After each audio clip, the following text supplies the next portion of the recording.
xilliyada qaboobaha ama xilliga jiilaalka markii la galo sida caadiga qabowgiisu aad buu u badan yahay inta badan jirkaynu waxa aad ugu yaraada falaaraha qoraxda ka imaanaya taas oo macnaheedu yahay inay ku yaraadaan fursadaha aan ku heli karno vitamin D-ga inkastoo cunista kalluunka gaarka ah noociisa salmon loo yaqaano ama beedka ukunta iyo caanaha ama cuntooyinka caanaha laga helo oo dhammaantood ah il laga helo vitamin D haddana waxa ay khubaradu caafimaad cadeynayaan in aanay intaasi ku filneen qofka waayo falaaraha qoraxda ayaa ah isha ugu muhiimsan ee laga helo fitamiinada lagama maarmaanka u ah maqaarka iyo lafaha fitamiinkan oo jirka ku yaraada waxa uu dadka waaweyn ku keeni karaa cudurro ay ka mid yihiin cudurka afka qalaad lagu yiraahdo osteoporosis ama lafa burbur iyo sidoo kale waxay ku keeni karaan cudurka dhiig karka iyo macaanka haddaba muuqaalkeenan waxaan kugu soo gudbin doonaa maanta 5 calaamadood oo qofku ku garan karo vitamin D inuu jirkiisa ku yaraado fadlan intaan muuqaalkeena gudaha u galin waxaan ka codsanayaa inaad asxaabtaada gaarsiiso like noo saarto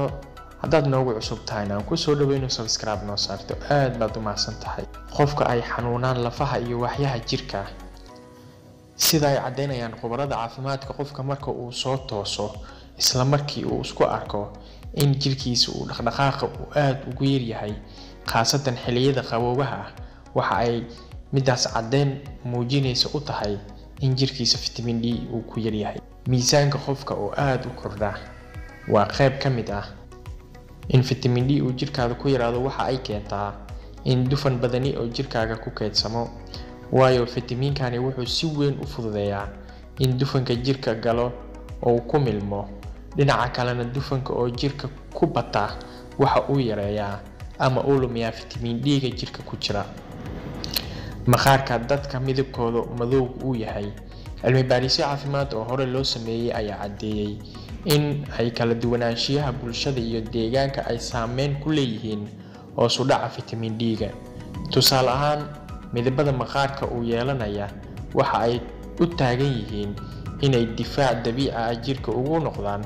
falaaraha qoraxda oo dabcan dib u keeni kara sida awgeed hormoonada iyo waxyaabaha kala duwan ee uu jirka u soo saari karo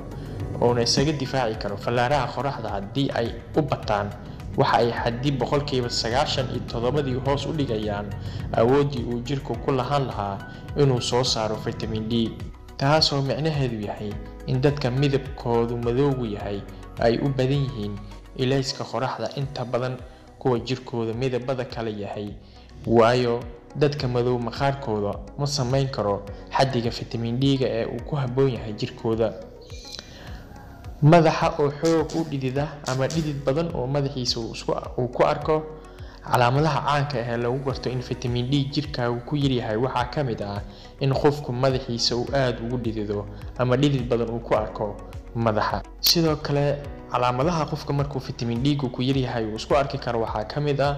mushkilada dhinaca caloosha ah ama caloosha oo kala kulma xaalado caafimaad daro dadka leh caabuqa mindhicirada waxa ay u badan yihiin in jirkooda uu ku yar yahay vitamin D waayo caabuqa mindhicirada iyo cudurrada kale ee la mid ah ee ku dhaca habdhiska dheefshiidka waxa ay keenaan in uu yaraado awoodda uu jirku ku nuugo dufanka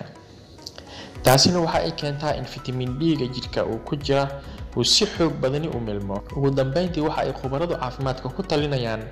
in qofku uu ku dadaalo in jirkiisa uu u helo xaddi ku filan ilays qorax ah waqtiyada ugu fiican ee qofku qoraxda ka heli karo fitamiinkan muhiimka u ah waxa ay ku tilmaamaan inta u dhaxayso 10 subaxnimo ilaa 3 casarkii haddii muuqaalkan aad nala dhamaystay fadlan waxaan ka codsanayaa inaad asxaabtaada sii gaarsiiso like-tan aad ka iloobin haddii aad noogu cusub tahay inaad soo dhawaato subscribe noo saarto mahadsanidin